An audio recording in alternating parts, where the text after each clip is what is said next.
হয় যোৱাকালি আমাৰ PNB মিটিং হৈছিলে PNB মিটিঙত সিদ্ধান্ত গ্ৰহণ কৰা হৈছে ইতিমধ্যে হাগ্ৰামা মহিলাৰী ডাঙৰীয়া ইয়াৰ আগৰ PNB মিটিঙত এটা কথা ঘোষণা কৰিছিল যে আমি তিনিটা পৰ্যায়ত তালিকা প্ৰকাশ কৰিম প্ৰথম দ্বিতীয় আৰু তৃতীয় আমাৰ প্ৰথম তালিকা প্ৰকাশ হৈছে যিখন তালিকা 22 জনে প্ৰকাশ হৈছে মই আপোনালোকক বাৰে বাৰে এটা কথা যোৱা 3-4 মাহ কৈ আহিছিলোঁ যে আমি BTAD দখল কৰাৰ এক কৌশল হিচাপে আমাৰ জ্যেষ্ঠ নেতাসকলক অভিজ্ঞ নেতাসকলকো BTAD নিৰ্বাচনত অৱতীৰ্ণ হোৱাৰ কথা কৈছিলোঁ আৰু সেই মৰ্মে ৰিহন দৈমাৰী ৰবিৰাম নাৰ্জাৰীকে ধৰি আমাৰ প্ৰায় সংখ্যক জ্যেষ্ঠ নেতাক য'ত বিতৰ্ক নাই যেটো সমষ্টিত কোনো ধৰণৰ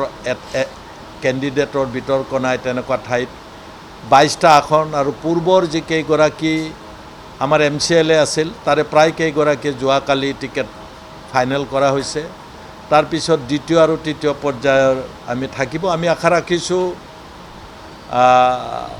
অতি অভিজ্ঞতা চৰকাৰ চলোৱা ৰাজ্য চৰকাৰ চলোৱা BTC চৰকাৰ চলোৱা অভিজ্ঞতা থকা ব্যক্তিক ইমানুৱেল মুছাহাৰী ডাঙৰীয়াহঁতৰ নিচিনা প্ৰাৰ্থীক কেইবাগৰাকীও ex-EMক আমি প্ৰাৰ্থিত্ব প্ৰদান কৰিছোঁ আৰু আমি পূৰ্বৰ দৰে হাগ্ৰামা মহিলাৰীৰ নেতৃত্বত BTCখন ডেভেলপমেণ্টৰ ক্ষেত্ৰত BTCৰ মানুহৰ আশা আকাংক্ষাৰ ক্ষেত্ৰত বৰ্তমান চৰকাৰখনতকৈ আমি অধিক ৰাইজক বিশ্বাসযোগ্যতাৰে কাম কৰিব পাৰিম যিসকলে নিৰ্বাচনটোৱে কাৰোবাৰ লগত খেলিম বুলি ভাবি আছে আপোনালোকে যিগৰাকীৰ কথা কৈছে তেওঁলোকে আজিও তেওঁলোকৰ 3জনীয়া কমিটি এখন উৰ্খাওগৰা ব্ৰহ্ম ডাঙৰীয়াৰ নেতৃত্বত গঠন কৰি থোৱা আছে বিজেপিৰ লগত আলোচনা কৰিবৰ কাৰণে সিট সম্পৰ্কে তেওঁলোকে এতিয়াও মনে মনে আশা কৰে যদি তেওঁলোকৰ কৌশলৰ ভিতৰত আছে মই নাজানো যে ভাৰতীয় জনতা পাৰ্টি যেহেতু গোটেইকেইটা সিটত নেখেলো বুলি কৈছে যে ৰেষ্ট যিকেইটা সিট বাকি থাকিব সেই কেইটাত UPPLক সমৰ্থন দিব বুলি প্ৰমোদ বড়োৰ UPPL দলে এতিয়াও মনে মনে আশা কৰি আছে আৰু তেওঁলোকৰ যদি ভাৰতীয় জনতা পাৰ্টি আৰু UPPL দলৰ যদি তেনেকুৱা কৌশল আছে সেই দুইটা দলৰ নেতৃত্বই জানিব কিন্তু এতিয়াও উৰ্খাওগৰা ব্ৰহ্মৰ নেতৃত্বত গঠন কৰি দিয়া বিজেপিৰ লগত সিট সম্পৰ্কে কথা পাতিবলৈ দিয়া কমিটিখন তেওঁলোকে ভংগ কৰা নাই ইয়াৰ পৰা বুজা গৈছে যে তেওঁলোকে ইলেকশ্যন ডিক্লেৰেশ্যনটো বাদে নমিনেশ্যন সময়লৈকে গোটেই প্ৰাৰ্থী ঘোষণা কৰিব পাৰিবনে নাই সন্দেহ আছে আৰু আমি আগতে কৰালৈ তেওঁলোকে টিপ্পনী কৰাটো কোনো উচিত নহয় তেওঁলোকে কি কাৰণত এনেকুৱা টিপ্পনী কৰিছে মই নাজানো গতিকে আমি যেহেতু বিৰোধী আসনত আছিলোঁ BTADত আৰু বিৰোধী আসনত থকা হিচাপে আমাক চৰকাৰ কৰিবলৈ যিদিনাই নিদিলে অধিক আসন পোৱাৰ পিছতো তাৰ পিছদিনাৰ পৰা আমি নিৰ্বাচনৰ কাৰণে প্ৰস্তুতি চলাইছোঁ আনকি আমি 3-4 মাহ আগতে প্ৰাৰ্থীৰ আবেদন আমি লৈছিলোঁ আমাৰ প্ৰস্তুত হৈ আছে আমাৰ দ্বিতীয় আৰু তৃতীয় তালিকাও ইচ্ছা কৰিলে আমি দিব পাৰোঁ কিন্তু কৌশলগত কাৰণত আমি অলপ কিছুদিন ৰাখিছোঁ গতিকে প্ৰমোদ বড়ো ডাঙৰীয়াই চাগে এতিয়াহে এপ্লিকেশ্যন কল কৰিব নেকি মই গম পোৱা নাই হাগ্ৰামা মহিলা ডাঙৰীয়াই GSP সম্পৰ্কে কৈছে GSPৰ লগত আমি আলোচনা কৰাটো হয় আমি একেলগে যোৱাৰ কথা আমি আলোচনা কৰিছোঁ GSPৰ নেতৃত্বত থকা হীৰা শৰণীয়া ডাঙৰীয়াও ইতিমধ্যে কৈছে আৰু আমি আশা কৰিছোঁ সিট সম্পৰ্কে বিতৰ্ক নহ'লে সোনকালে হয়তো মীমাংসা হ'ব না আমি UPPL দলৰ জেনেৰেল ছেক্ৰেটাৰী ডাঙৰীয়াই ভাৰতীয় জনতা পাৰ্টিক অপবাদ দিছে BTADত থকা ভাৰতীয় জনতা পাৰ্টিৰ কৰ্মকৰ্তা নেতৃত্বক ডাঙৰ অপবাদ দিছে যে যোৱা 5 বছৰে UPPL দলক চৰকাৰ চলোৱাত তেওঁলোকৰ বন্ধু দল ভাৰতীয় জনতা পাৰ্টিয়ে যথেষ্ট অসুবিধা কৰিছে বুলি কৈছে তেওঁলোকে স্বীকাৰ কৰিছে এইটো আমাৰ কথা নহয় general secretary next to the Pramod Boro যিজন general secretary administrative general secretary গতিকে তেওঁ স্বীকাৰ কৰাৰ পিছত এই বিষয়টো কেতিয়াও অসত্য হ'ব নোৱাৰে কৰবাত তেওঁলোকৰ বাধা দিছে নেকি ভাৰতীয় জনতা পাৰ্টিয়ে তেওঁলোকক কাম কৰাত অসুবিধা কৰিছে নেকি ভাৰতীয় জনতা পাৰ্টিয়ে এইটো ভাৰতীয় জনতা পাৰ্টিয়ে জানিব মই ভাৰতীয় জনতা পাৰ্টিলৈ ঠেলিছোঁ কাৰণ অপবাদ জেনেৰেল ছেক্ৰেটাৰী UPPL তেওঁ ভাৰতীয় জনতা পাৰ্টিক একিউজ কৰিছে যে যিমানবোৰ কাম কাজ তেওঁলোকে কৰিব পৰা নাই ভাৰতীয় জনতা পাৰ্টিৰ অসুবিধা দিয়াৰ কাৰণে কৰিব পৰা নাই বুলি কৈছে। আমি আচৰিত হৈছোঁ। মই পূৰ্বৰ পৰা মই বেলেগ দলৰ কথা ক'বলৈ নাপায়, যেহেতু অগপৰ যিসকল নেতা আছে মই 30 বছৰ একেলগে আছিলোঁ, মোৰ বন্ধু, মই তেওঁলোকক আগতেই কৈছিলোঁ যে আপোনালোকক তাত নিৰ্বাচন খেলিব নিদিয়ে, মই কৈছিলোঁ। আৰু তেওঁলোকে খেলিম বুলি প্ৰস্তুতি চলাইছে, যথেষ্ট তেওঁলোকে AGPয়ে সমৰ্থন পাইছে, ৰাইজৰ সমৰ্থন পাইছে। আনকি তেওঁলোকে প্ৰথম নিৰ্বাচনতে 2005 চনত মুদৈবৰী চিটটো অসম গণ পৰিষদ দলে বিজয়ী হৈছিল। তাৰ পৰা তেওঁ বিজয়ী হৈ 5 বছৰ কাৰ্যকাল কটাইছে। গতিকে অসম গণ পৰিষদক খেলিব নিদিয়া কাৰণটো মাননীয় মুখ্যমন্ত্ৰী ডাঙৰীয়াই অকপতে স্বীকাৰ কৰিছে, তেওঁলোকে খেলিলে বহু চিটত ভাৰতীয় জনতা পাৰ্টিয়ে হাৰিব। গতিকে এতিয়া বলটো অসম গণ পৰিষদ দলৰ কোৰ্টত। তেওঁলোকৰ দলৰ যোৱা দীঘলীয়া কাৰ্যকাল BTADত অসম গণ পৰিষদ দলে সাংগঠনিক কাম কাজ কৰা নাই, নকৰা স্বত্বেও তেওঁলোকৰ যথেষ্ট সমৰ্থক আছে।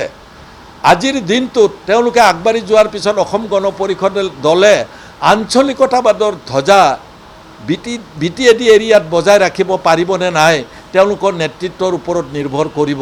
এতিয়া মই যিটো কথা কৈছিলোঁ বন্ধুসকলক, মই কোনো ৰাজহুৱা স্থানত কোৱা নাছিলোঁ।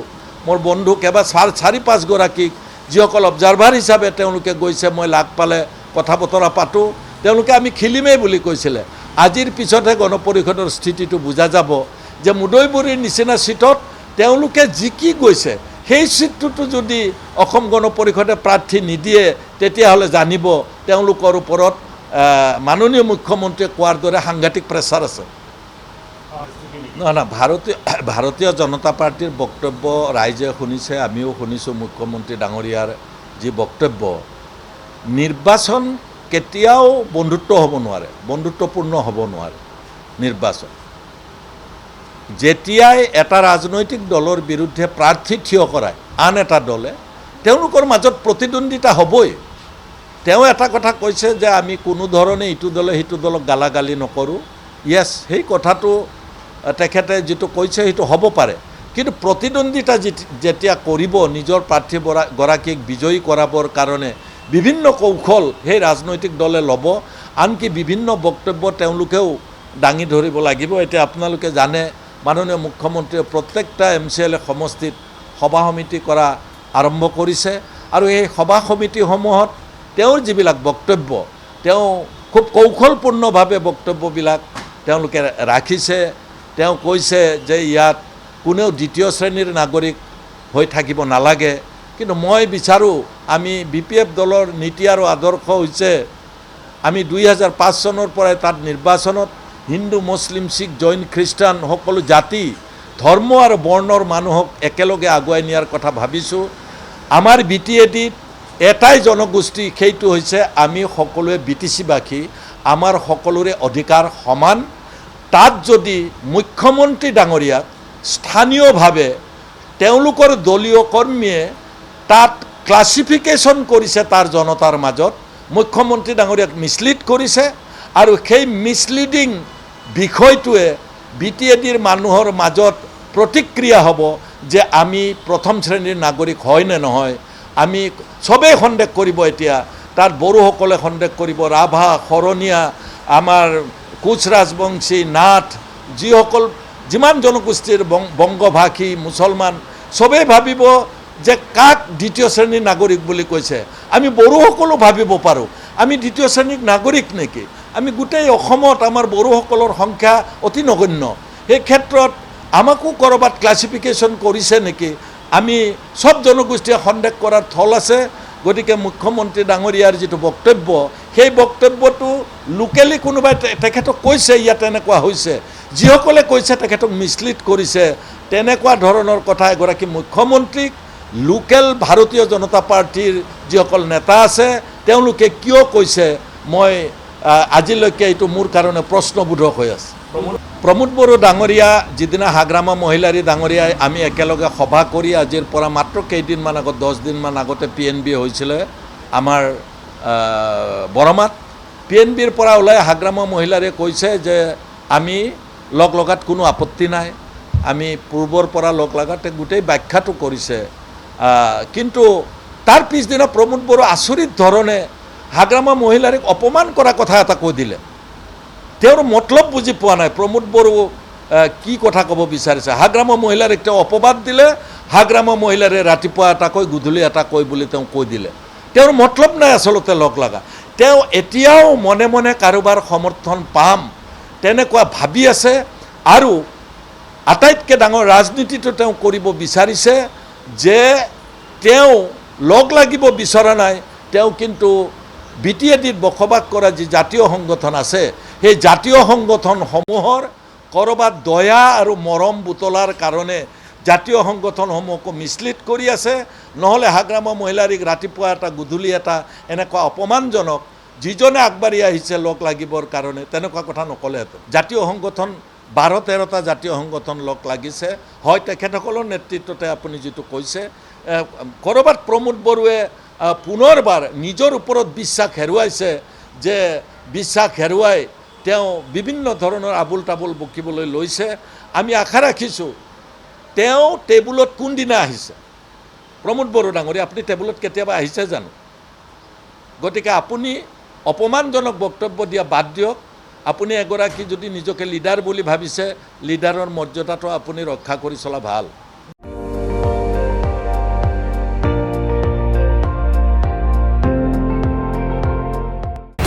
আপুনি চাই আছে ND24, সৰ্বশ্ৰেষ্ঠ নহয় সৰ্বোত্তমৰ দৌৰ।